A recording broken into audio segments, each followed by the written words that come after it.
député de la Pointe de l'Île. Merci, Monsieur le Président. Merci. Bon, aujourd'hui, on va parler du projet de loi C-47, donc qui part d'une partie du territoire canadien que je n'ai pas encore visité. J'espère pouvoir avoir la chance un jour de pouvoir me rendre dans le nord canadien. Et donc, en tant que gouvernement, un de nos rôles principaux, c'est de, représenter tous les Canadiens, de prendre des décisions dans l'intérêt des Canadiens, de travailler et unir tous les Canadiens ensemble. Donc moi, je pense qu'aujourd'hui, ici, on voit quelle est la différence entre l'opposition officielle qui prend la parole, qui s'intéresse aux perspectives du Nord, tandis que le gouvernement qui reste silencieux, qui se lève de temps en temps, lisant une question ayant été écrite par le bureau du premier ministre sans même peut-être savoir de quoi vraiment il parle.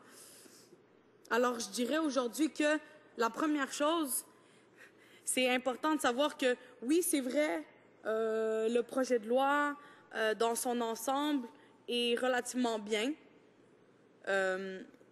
mais il y avait des améliorations à faire que le gouvernement a refusé de faire. Donc, on a proposé quoi? Environ 55 amendements au projet de loi. Donc, des choses qui traitent de la transparence, des consultations. Le gouvernement a tout refusé. Quelle raison il donne?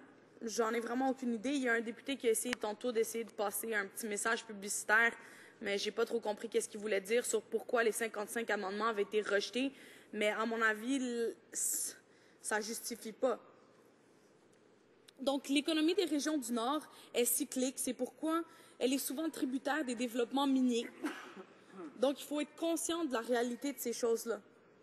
Donc, il faut aussi comprendre que la part économique des ressources naturelles est souvent limitée là où les compagnies d'extraction sont situées. Donc, la question environnementale est extrêmement importante parce que les gens qui vivent dans le Nord, notamment, vivent beaucoup plus en harmonie avec l'environnement. Je pense qu'on aurait beaucoup de choses à apprendre de eux sur la façon dont ils vivent avec l'environnement, avec l'océan, la pêche, la chasse, tout ça. Et le fait que toutes les réglementations environnementales ont été virées d'un bord de main par le gouvernement me donne pas confiance en la bonne volonté du gouvernement de négocier avec les territoires pour des projets, que ce soit des projets d'extraction ou peu importe. Je pense que là, ici encore, ça serait une demande à faire au gouvernement en espérant qu'il respecte la volonté des gens qui habitent sur ces territoires-là. Parce que oui, c'est vrai, ça fait partie du Canada, mais les gens qui vivent sont les gens qui vivent les conséquences de projets miniers, de pollution. Donc, par exemple, mon collègue de Western Arctic a déjà mentionné dans son discours la catastrophe par la mine Giant.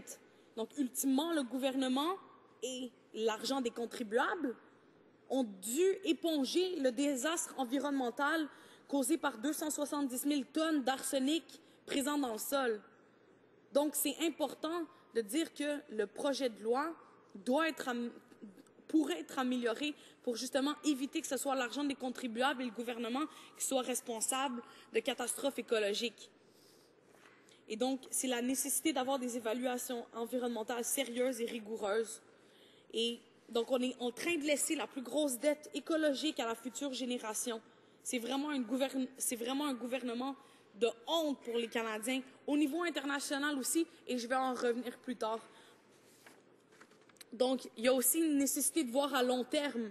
Donc, lorsqu'on exploite les ressources naturelles, on devrait toujours prendre en conséquence le jour où une mine ne fonctionnera plus.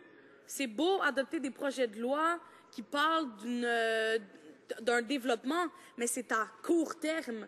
Est-ce qu'on investit vraiment dans ces communautés-là? Est-ce qu'on investit à 100%? Est-ce qu'un projet de loi parlant de négociation pour des projets miniers va régler tous les problèmes des populations des territoires du Nord-Ouest, du Nunavut? Non. Par exemple, au Comité des affaires étrangères, on fait une étude sur le Conseil de l'Arctique. Donc, le fait que le Canada va prendre la présidence du Conseil de l'Arctique, en fait, en mai 2013. C'est dans quelques semaines seulement, Monsieur le Président. Et il y a plusieurs témoins qui sont venus témoigner du manque flagrant d'installations portuaires ou de routes, de chemins de fer c'est ridicule. Alors, le gouvernement a beau se péter les bretelles en venant dire qu'ils sont capables de négocier avec les territoires. C'est complètement ridicule parce qu'ils ne mettent jamais la main à la pâte. Je veux dire, on n'a pas de port à eau profonde, ou on en a quelques-uns seulement.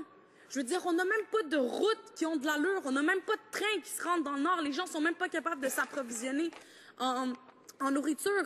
Il y avait un témoin qui nous disait au comité que s'il y avait une crise ou par exemple une grosse tempête, une municipalité serait obligée d'être complètement évacuée parce qu'il n'y aurait plus de médicaments, il n'y aurait plus de nourriture. C'est complètement ridicule.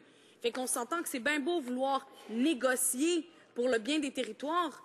Tant qu'il n'y a pas d'investissement à long terme, tant qu'il n'y a pas les infrastructures qui vont permettre à ces communautés-là de se développer, c'est bien beau parler de la bonne foi du gouvernement, blablabla, ça ne change absolument rien. Ça fait des dizaines d'années que les communautés sont négligées. Puis là, maintenant, oups, on vient de se réveiller. Ah, ça serait peut-être bien de commencer à négocier puis faire quelque chose. Non, excusez-moi, là, mais moi, ça ne fonctionne pas puis ça ne passe pas avec les Canadiens non plus. Je crois que les revendications territoriales sont plus qu'importantes parce que, justement, les communautés ont été abandonnées par les gouvernements fédéraux, par les libéraux, par les conservateurs. Ça fait des années et des années qu'on les abandonne. Aucune infrastructure, aucun plan à long terme. On fait juste pallier au trou. On fait du patchworking, comme on dit. Donc, c'est un bon œil. Qu'est-ce que le gouvernement veut faire? Mais il pourrait faire plus. Un régime de réglementation, ça va. Mais quand on sait que le gouvernement déréglemente tout, alors, je veux dire, la négociation pour réglementer quelque chose me semble que c'est une opposition. Là, on déréglemente l'environnement, on déréglemente le régime financier, puis ici, on vient parler de réglementation. Pour moi, ça ne marche pas. Là. Le gouvernement, soit il est de mauvaise foi, soit c'est pas du tout ce qu'il est en train de faire. J'aimerais aussi parler du fait que aujourd'hui, il y a un rapport qui est sorti, un rapport de l'ONU sur justement la pauvreté des communautés dans le Nord, sur le fait que ces communautés-là n'ont pas accès à de la nourriture, que ces communautés-là vivent dans la pauvreté, que ces communautés-là sont complètement oubliées par le gouvernement. Donc j'aimerais rappeler ce point-là, que c'est bien beau venir ici négocier avec les territoires. On s'entend que ça fait depuis au moins une vingtaine d'années que ça aurait dû être fait, là. Mais ça ne change rien que ces communautés-là auront beau accueillir un projet de pipeline ou d'extraction, peu importe. C'est pas ça, là. C'est pas ça le cœur du sujet. Le cœur du sujet, c'est que le gouvernement a négligé le nord du Canada et maintenant essaie de mettre un petit pansement sur une plaie béante, mais ça ne cache pas le fait que les infrastructures, la sécurité alimentaire, la pauvreté dans le nord a été négligé et le gouvernement refuse encore de négocier avec les communautés autochtones, avec les peuples du Nord pour régler ces problèmes-là.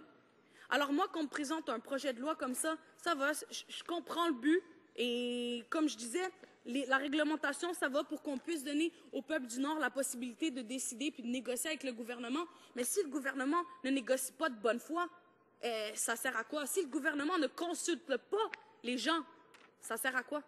Donc, est-ce que c'est un projet de loi vide, une coquille vide encore que les conservateurs viennent présenter dans la Chambre des communes pour essayer d'apaiser les esprits?